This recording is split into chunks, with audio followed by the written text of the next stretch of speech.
A top of the morning to you, lads and laddies. Today is the first podcast of the fake Irishman. Yeah, let's get that out the way right now. I am definitely not Irish. At least I don't think. I was adopted. That's not really for me to say. Um, but yeah, this is the first podcast I'll be doing. Title is The Fake Irishman. We'll be talking about a lot of different things. Really, it's just whatever I want to talk about. Our main topics, of course, will be music, they will be audio, they will be Christianity, and just a bunch of other fun stuff. So, today on The Fake Irishman, first off, we're wearing pink today because it's awesome. I even have some pink glasses, and it is Breast Cancer Awareness Month right now. It is October 18th.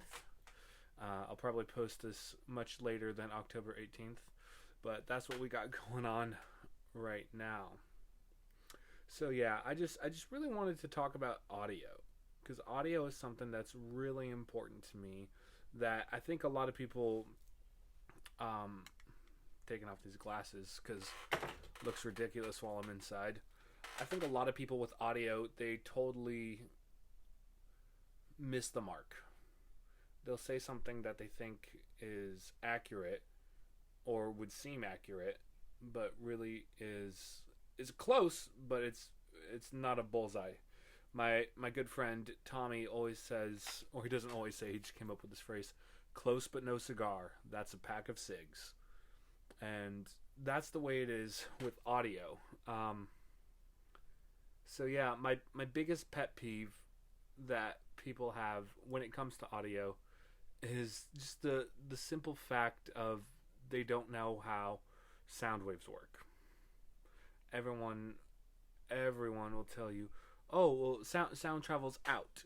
Sound is traveling directionally." You're half right. The way sound works is so interesting. Is there's a it does travel directionally. It travels out. If I'm talking to you right now, the sound is coming from my mouth towards the camera. It's getting caught a little bit here in the microphone, and I have the gain cranked pretty high on that. But that's a whole nother conversation for another day, or even later on today. But sorry, let me just pick my nose in front of you guys. How sound really works is it does travel directionally, but it also travels spherically. A good example my teacher said is, let's say I take a pebble and I go to a lake or a pond, and ideally this will work when it's still. And it's just smooth as glass. I'm standing on the edge of the lake or on a wharf or dock, whatever, and I take the pebble and I just throw it into the lake and it lands. You will begin to see rings popping out beside it. And eventually they fade away or they hit the edge of the lake or whatever. But that's what sound works like, except to a 3D scale. So if and this experiment that I'm about to do with you guys right now is a little askew. So the microphone's right here. So I'm facing it right now, talking to the microphone directly into it. If I were to turn my head complete 180, you would still be able to hear me, but it will sound muffled, just like this. So I'm assuming you can hear me, and I'm speaking roughly at the same volume. I don't have my decibel meter on right now, even though it's right next to me, but I'm assuming you can still hear me. And then when I turn back, boom, much more clear. I don't even need to access anything within the camera settings to show you guys that. And that's because sound travels spherically. If it traveled just directionally, you wouldn't be able to hear it at all, except in the event of where it is reverberating back off of a substance that causes it to switch direction. So, the way sound works is just baffling. Speaking of baffles, is the human body. The reason why it sounded a little bit muffled is because the sound was traveling out, of course, but it was also traveling in a sphere all around me. And the human body is the perfect baffle for several reasons. That's why I sounded muffled, because the source of the audio was my voice. It was coming out of me. It was traveling directionally, as I've said multiple times, but it was also traveling spherically. The source of the audio, it was pointing this way and intended to go that way. But inherently, the sound had to travel through the back of my skull, through the back of my hair, my head, my brain, everything in there, and just to you guys, the microphone as the audience. And it sounded quieter because the human body is a perfect baffle. Our skin really absorbs sound to an insane degree. You know, that's what I love about the human bodies. This is really morbid, but if you were to record an album or even just one song, but it would be really, really cool in punk rock for a metal band to record this, just because of their psychographics and their demographics, would be for them to record it in a morgue. Because human bodies will capture it, so we'll absorb a lot of it. But what also happens is our bodies are 2/3 to 75% water. Mind freaking blown. This is how sound works. Not only does it travel spherically, not only does it travel directionally, but how does sound actually happen? Oh, well, you know, I talk and that's what happens. Oh, I press play on my iPhone and that's what generates it. But what's causing us to hear it? Obviously, I have my headphones on right now. But if I didn't, you sound, and I wish I had one of these. I forget what they're called, but it's those little metal balls where if you drop one, it'll go all the way through and go over here to the other side just like that. I wish I had one of those. It's really cool. But sound, and eventually, you know, it'll stop and slow down. Sound works like that. It pushes the atoms, the molecules, neutrons, whatever you want to call them, into one another. So this will be a horrible example. But we have this little nut I have right here, and we have this microphone. So say this microphone is an atom. What we would do with it is we would take it, and the atom would push into the nut, and then the nut would push into something else. So let's say this microphone right here. So the first atom, it's getting pushed, and gets pushed into the microphone. I'm not actually going to tap it because that would be really loud and annoying. But so we push it, boom, first molecule, boom, second molecule, and so on and so forth. Eventually that slows down. So that's how sound is generated. So the argument of, oh, if a tree falls in a forest and there's no one around to hear it, it won't make a sound. Generally, you can always win that argument unless someone is very stubborn and refuses to listen to science. The tree is falling, right? Timber. Ain't talking about Pitbull here. But the tree is falling, so it's pushing atoms and molecules into each other. It's pushing them into each other. So yes, it'll always make a sound. Because that's how sound works. Everyone's like, no, sound is based off of the person hearing it. To an extent, yes, but that's not inherently how it's working. So a lot of people will say that about sound, and they just miss the mark. Also, I'm 100% sure you can hear the squeakiness of my chair, so if that bothers you, please let me know, and I will do that next time. But the thing is, they'll say, oh, this is how sound works. They just missed the mark again. They just missed the mark. Another thing they missed the mark on is that you have to have the most expensive, the newest tech. I'm totally going to burp in a second. Hang on, guys. Rock and roll. They'll have to have the most expensive microphone. They'll have to have the nicest, audio box. They will have to have the greatest DAW program. When in reality, it's not inherently true. If you know what you're doing, and that's a big if, because a lot of people don't. A lot of people do, but most musicians don't really know what they're doing. Except for Machine Gun Kelly, which is quite controversial, so I'll get into that later. When when you don't know what you're doing, you think, oh, I'll just get this and it'll sound really good. Yes and no. If I don't know how to swing a baseball bat, but I get the highest end baseball bat there is, and I swing it, ain't nothing gonna happen. And the problem with that is, yeah, I could probably hit the baseball, let's say 20 feet. Let's say I'll hit the baseball 20 feet versus all the way across the field, where I'm really really trying to. Someone who knows how to use a baseball bat taught me how to do that. Someone showed me the proper form, the proper stance. Oh, you're holding it left-handed when really you're a right-handed individual. You'll hit it much farther this way. I have a good friend, Andre, who is phenomenally gifted at baseball. He could play at a professional level anytime. Anytime. I'm telling you, this guy's amazing. But it's because he was shown how. If no one ever showed him how, then he wouldn't really know. I'm sure he could probably figure it out, maybe watch some YouTube videos. But even then, someone is still teaching him, whether it's, online like this is right now or not, that becomes a problem. So again, with audio, I got the Neumann U87. I got the Neumann U87. I'm going to use it and it's going to sound so good. To an extent, yes, because it's such a good brand. The Neumann U87 is a microphone I want, actually. But if I don't know how to use it, that's going to be a problem.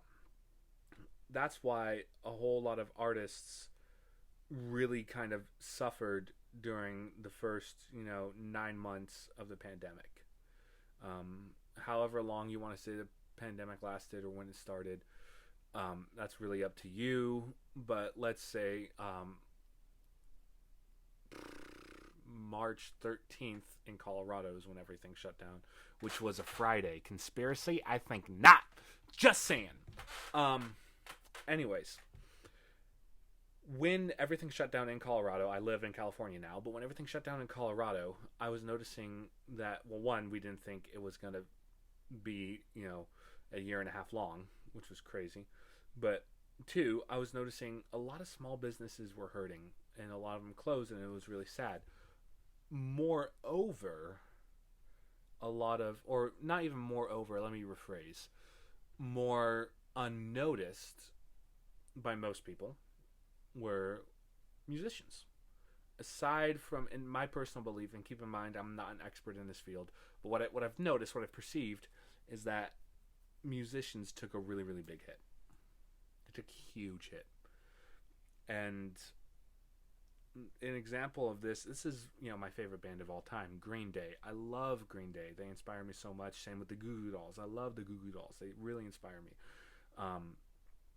But Green Day released a song, or Billy Joe Armstrong did a recording of their song, Wake Me Up When September Ends, in 2020 during the pandemic. So it started in, as my definition, personally, whether you believe it started sooner or after that, this is just, again, what I've noticed. They released it, I forget when exactly, but they released Wake Me Up When September Ends, and it was really emotional, actually. There was a lot of videos like, oh, Times Square is empty, oh, here's a train station and no one's there, like, this is weird. Oh, here's the Hollywood Strip, no one's walking down there. It was like a ghost town. It was crazy. So he was playing a lot of those clips, and it was just like, wow, no one's here. This is weird. The problem was not his musical ability. He's a phenomenal musician. He is a genius when it comes to lyrics and cadences. He should be validated in that. And whether you agree with his style or his political stances or anything of the sort or not, you cannot take away his genius. You just can't. The problem was it didn't sound very good, and he might have remastered it or re-uploaded it since then. I don't know. I can't attest to that or not. But the main problem was that I perceived that he didn't really know how to use the equipment he has. I also noticed that problem with Ariana Grande. She didn't really know how to use the equipment she had. Oh, just turn on the microphone and turn up the gain and the volume, and it'll sound good. That is true. That's how a microphone works. You turn on the volume, you turn up the gain, but there's so much more to that. There's so much more to that. And one artist who is quite controversial, and part of the reason why I'm wearing pink right now. I even got, check it out, bro. I got the pink shoes. Like, I'm going hardcore. I'm just saying. One artist that did really well during the pandemic, that just kind of pushed everyone else aside with all the noise that he was making, was Machine Gun Kelly. And I'll tell you why. It's because Machine Gun Kelly, a lot of people don't know this about him, was an audio engineer. He knew what he was doing. You know, he has a lot of friends that are more than just beat makers, more than just producers or whatever you want to call them. They knew how to use this equipment, and what's more, they also knew that these artists did not. These artists made much more noise than Machine Gun Kelly has up until this point. Green Day has been around since the late 80s and early 90s. I think they formed in 84, but I don't think they really did a whole lot up until the 90s, when they were really like, oh, this isn't a bootleg. This isn't just some kid selling, CDs, vinyls, and cassettes out of his van. This guy has some validity to him. So they've been making noise, a couple decades before Machine Gun Kelly. But Machine Gun Kelly, him and his crew, his friends, they perceive that, or at least that's what I noticed. They perceive that. They're like, hey, they don't know how to do this, but we do. And so that's what really kicked them off. He was already doing so good with Hotel Diablo. I thought that was an amazing album, really well done. But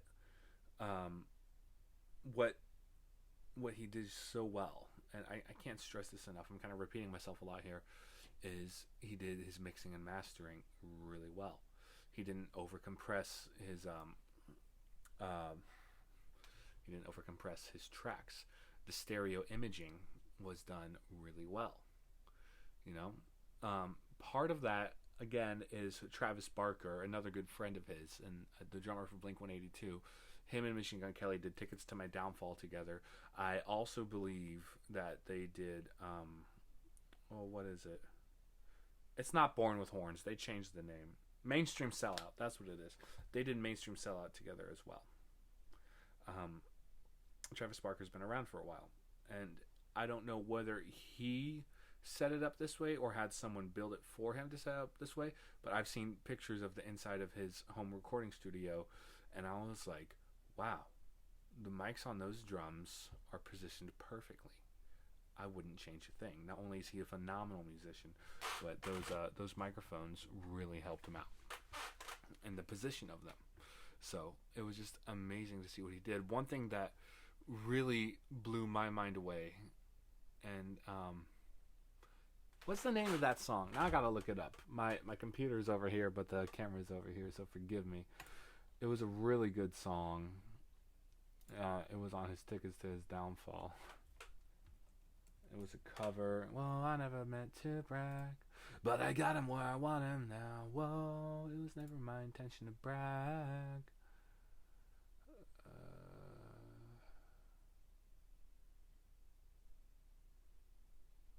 Is it on his deluxe? I think it is.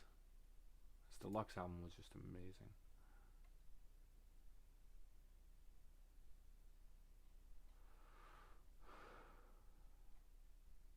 Misery Business.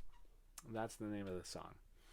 What he did in this, it just kind of blew my mind away. I didn't think of it. And that should not be I didn't think of it, so that means they're really smart. Just because I didn't think of it is purely, I just didn't think of it. But it works. And it works really well. I believe it's the Shure SM57B. It's the podcast microphone that Joe Rogan uses on his podcasts. This microphone it's not only is it really good, inherently, it's tuned like a beautiful machine. What it does is it's meant for the human voice. It's marketed as a podcast microphone. And what's really cool about that, I keep looking over here, it's distracting me. I'll find a new setup sometime, I swear. But what's really cool about it is the guitar. The guitar and the human voice roughly lie within the same frequencies, you know? And generally, when I refer to frequencies, I'll say EQ, which is your equalizer. Now, the equalizer is anywhere between, it's the human hearing range, generally, again, which is 20 decibels all the way to 20,000 decibels. And humans can hear, at least most humans can hear within that. Some people can hear above that. Some people can't hear certain frequencies within that. And as you progress, as you get older, your hearing dampens in on both sides. So you lose lower frequencies, the 20s and the 60s, 80s, and you also lose higher frequencies like the 18,000s and the 19,000s. It compresses in on both sides over time. But what Machine Gun Kelly knew, at least I hope he knew this because this is wicked cool. He's like, you know what, this, and then again, this is my perception. This is a podcast microphone. I'm going to put it up next to my guitar amp because that is roughly where the guitar lies, is within the human vocal range as well.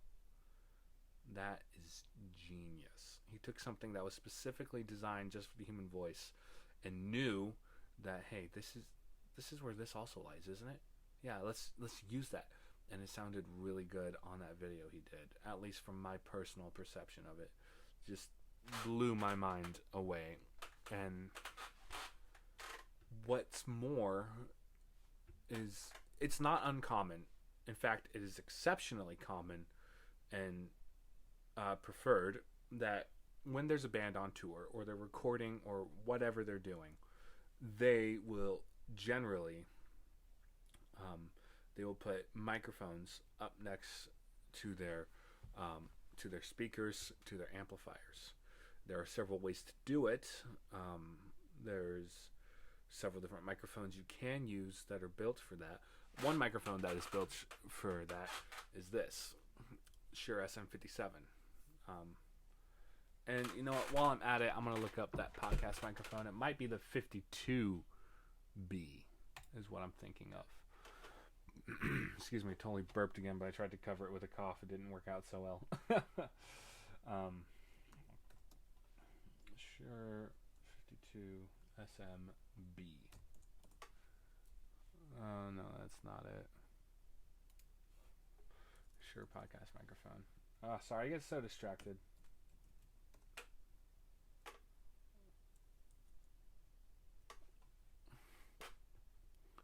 Oh, okay. I was really close. It's the Shure SM7, not 57, just 7B. It's a phenomenal microphone. Phenomenal. What he did was, he's like, yo, let's put it up against here. And a lot of artists, a lot of singers, they'll put their microphones up in a position. So they have one microphone right here. Sorry, I just bumped you. That's another pet peeve I have is people touching microphones. Even myself, like I'll never touch a microphone when I'm doing a live recording.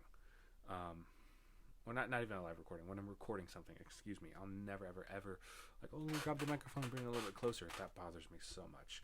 But what they'll do is they'll take this microphone, so let's pretend, we 90 it, so the direction of it is facing the amplifier.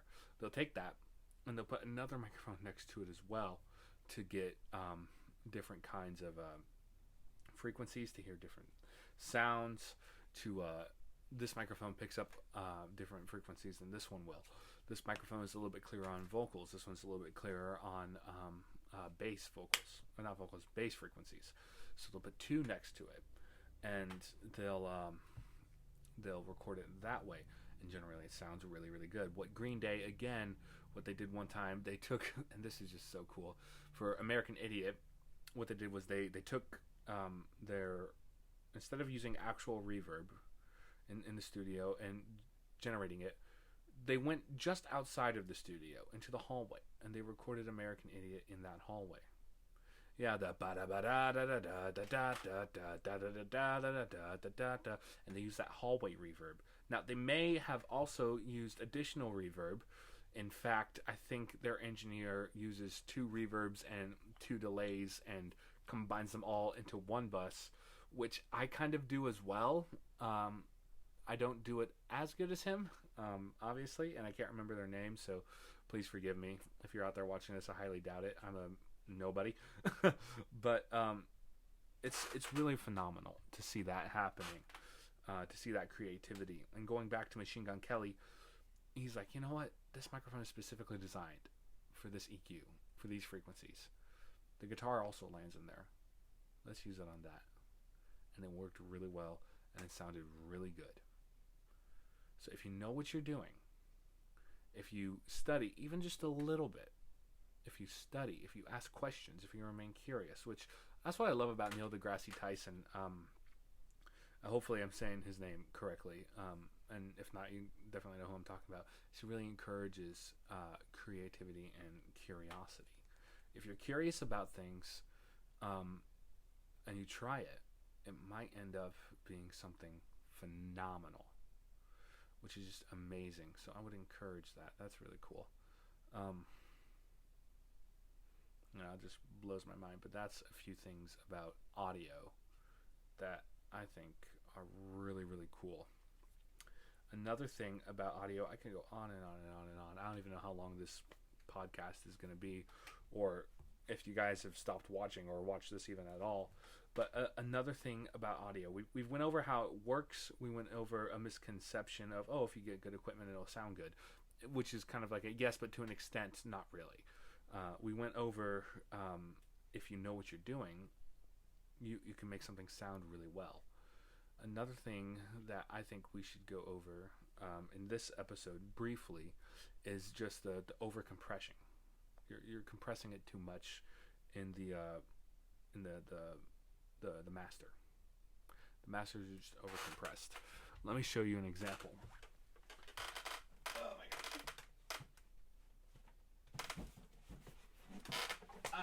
By chance, I have a vinyl record right here. This vinyl record, a lot of people will say, oh, music sounds better on vinyl. Music sounds better on vinyl. And some people are like, no, it doesn't. In my opinion, it does. I believe Sir Elton John said that as well. Because how vinyl record works is it only has a certain number of tracks per side. So let's say for this vinyl record, this World War II vinyl record, I'm going to put it away now because it's quite nice. And I'm very clumsy. So I'll definitely drop it at some point. There we go. But let's just say they have about 4 to 6 or 7. Let's say 7. Let's be a little liberal and say 7. They have 4 to 7 tracks per side, which means they have 14 total, 8 total tracks, 8 total songs they can put on there. Rush, actually, this is wicked cool. 2112 is my favorite song by Rush, and it's just insanely genius. It's actually the duration of the song. The song is 21 minutes and 12 seconds. Freaking awesome. But they had a certain amount of time they could play. So, they go through the whole process, which is a whole nother conversation. I say that a lot. I probably said that 3 or 4 times already. But they go through the whole recording process, and then they have to put it onto a vinyl record. And when they put it on a vinyl record, it's not going to be like it is live. That's why bands sound so much better live, that actually have talent, is because you can't duplicate that. You can't duplicate the live sound, but what you can do is you can come close. So they'll play it as if they're playing live. They'll record it for however many hours, and they'll put it on a vinyl. Now, a vinyl only has so much space on it, right? 4 to 7 tracks per side, 8 to 14 tracks on an album. What about MP3s? What about streaming music? Yeah, so much more. So much more. Some of my personal playlists have over 200, 300 songs on them. They just do. They're 15, 16, 17 hours. The problem with having an MP3, so they have to take the sound they recorded and crush it a little bit. They have to compress it for it to fit on the vinyl. When you do that with an MP3, When you do that with a WAV file, when you crush it, it takes away so much of the field. So let's say we have a yardstick. I wish I had one with me.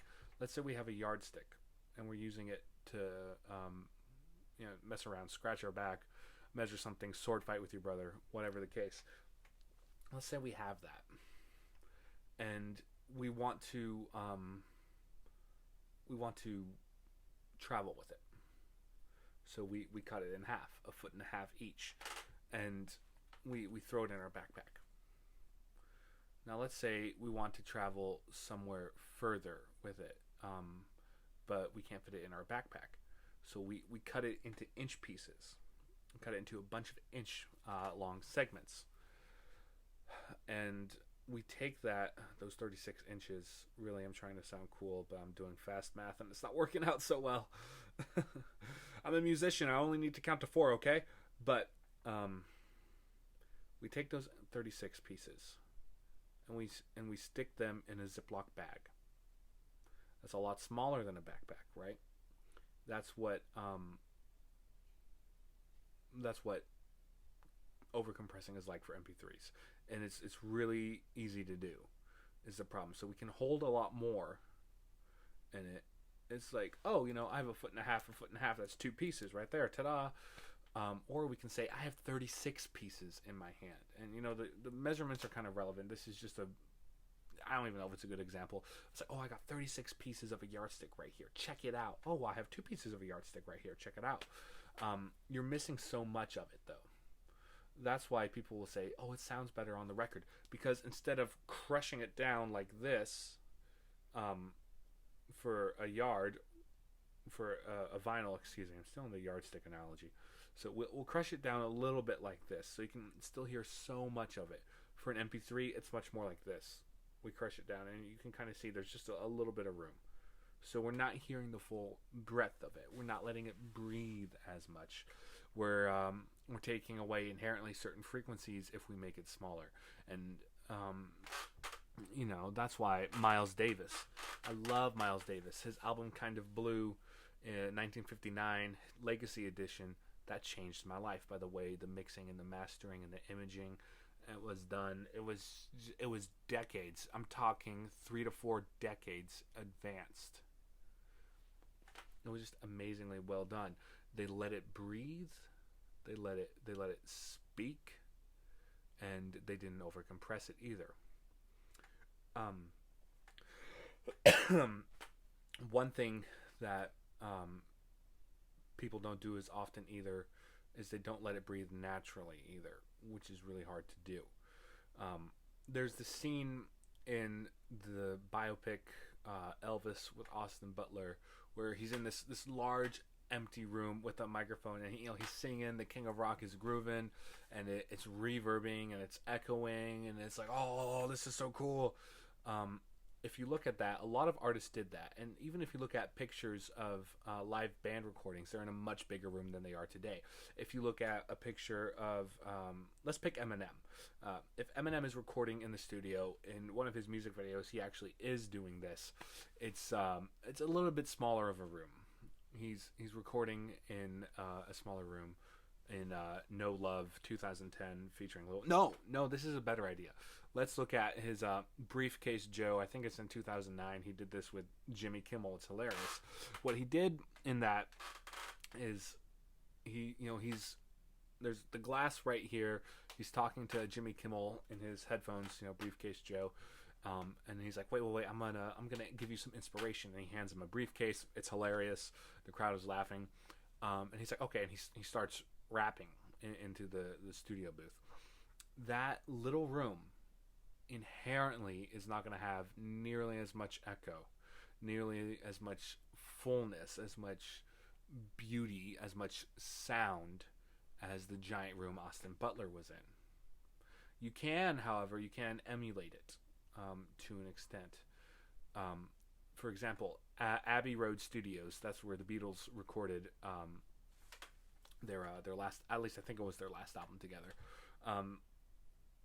Abbey Road, one of the most famous band pictures of all time, seeing the Beatles walk across that street. Freaking awesome. I forget what it was called. It wasn't called Abbey Road Studios before, I don't think, or maybe it is. I don't know. But that studio, regardless, they have it where you can buy it as a Waves plugin. You can buy a Waves plugin that there's this audio generated reverb. There's this reverb that is supposed to sound just like the Abbey Road Studio that you can use, and it will sound really, really good, but it's not quite like the actual thing. However, it'll be better than you just turning up your own reverb that Logic Pro or Pro Tools or Ableton Live comes with, just generically. So there's things you can do with that, but I'm getting a little bit ahead of myself here. But the thing with overcompression, to take it all back to that, is you lose so much. You lose a lot. The thing with imaging, you lose a lot. You lose a lot. Everything is stereo or mono now. Everything is mono.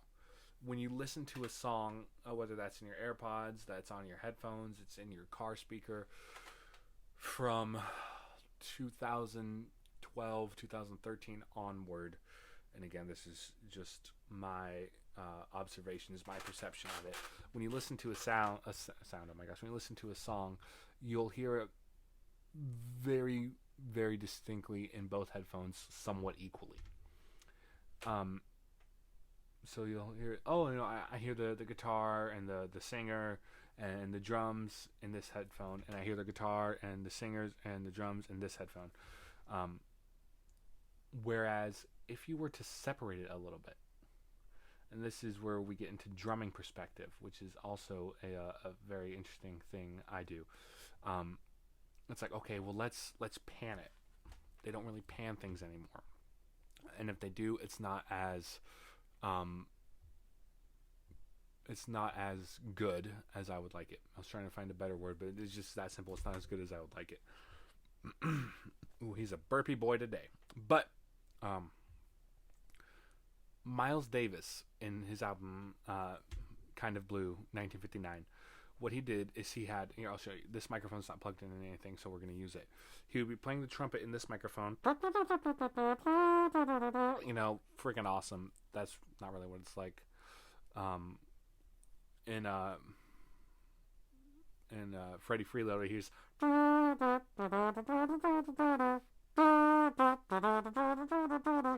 he physically turns and goes into this microphone. This one's your right ear, that one's your left ear. So you can hear it go across the stereo field. We can automate that now. It's much easier, and it works almost as well, I'd say, better with different things. So you can hear things. It's like, I can hear the guitar in this ear, but I can hear the hi-hat in this ear. And what that does is it creates a little bit more space, and it makes things a little bit more distinct. Nowadays, they don't really do that. A very good example of overcompression is Industry Baby by Lil Nas X. Anyone who knows me knows I can't stand Lil Nas X's music. But more specifically than his music is the way his engineer mixed it. The way his engineer mixed it, just listening to it, is one, it's just way overcompressed. It's overcompressed. His vocals are too loud. There's no panning. You can't hear things left and right. It's exactly the same, so it doesn't breathe. And it's just not as full. And those things really help it breathe and really let it simmer. Someone who was a master of letting his art simmer was Michael Jackson. However you feel about him, with more recent evidence since his death in the past 13, 14 years, is irrelevant compared to his music career right now. He said in his documentary, This Is It, which is my favorite documentary of all time, it's phenomenal. What he said was, you have to let it simmer. You have to let it bathe in the moonlight. You have to let it sizzle. Because he was, hey pretty baby with the high heels on, da da da da da, you give me fever like I've never ever known.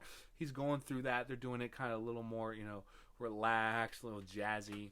And then you hear the growl, dum dum dum doo doo doo. You hear that, and he's waiting for it, and it comes too soon. He's like, no, that can't cue on its own. He's like, you have to let it simmer. You have to let it bathe in the moonlight. And he was a master at doing this because he felt it. He didn't count it. He felt it. He felt the crowd's energy. He felt what the song was speaking to him musically. He felt how the lyrics were placed out phonetically and the cadence of them. He's like, okay, this is how it works. All these things are speaking to me, and they're telling me that it needs to sit for a little bit.